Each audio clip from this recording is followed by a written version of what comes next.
చీరకి ఇలా అందంగా రూపులు కుట్టుకోవడానికి ఎలా అనేది చూపిస్తున్నానండి.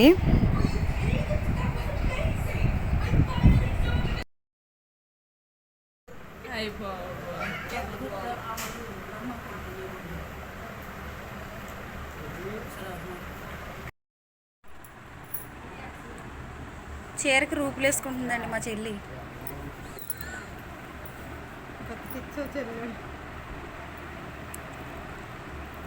ఎలా కుడుతుందో చూపిస్తున్నానా. గొలుసు కుట్టేసింది. ఫస్ట్ కుట్టే మూడు అమ్మ బాగా తీసింది రోయ్. నేనైతే అలా తినకపోదు.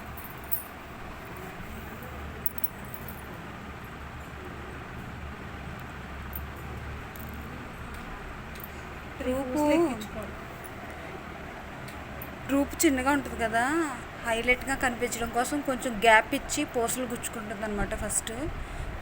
తర్వాత రూపు ఎక్కించింది. మళ్ళీ ఆ పూసలు లోపల నుండి మళ్ళీ థ్రెడ్ని గుచ్చుతుంది అనమాట చీరలోకి. బాగుంటుంది.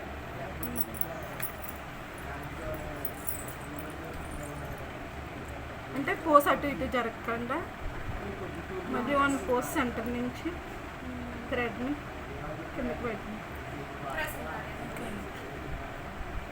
ఇక్కడ రెండు పూసలు గ్యాప్ మధ్యలోంచి తీసావా నువ్వు?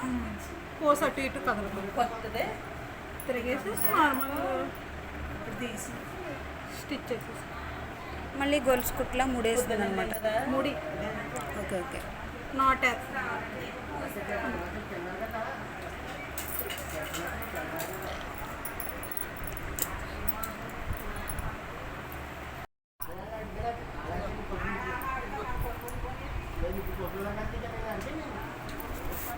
ఫైనల్గా ఇదండి రిజల్ట్. మీకు మధ్యలోని మళ్ళీ థ్రెడ్ కొడుతుందంట. ఈ సారీ కలర్ ఏదైతే వచ్చిందో సారీ కలర్ వచ్చింది, ఈ ఎల్లో కలర్ థ్రెడ్ ఇక్కడ మధ్యలో కొడుతుందంట. ఎందుకంటే ఇవి హైలైట్గా కనిపించడం కోసం. ఇక కుట్టిన అమ్మాయి ఈ అమ్మాయి.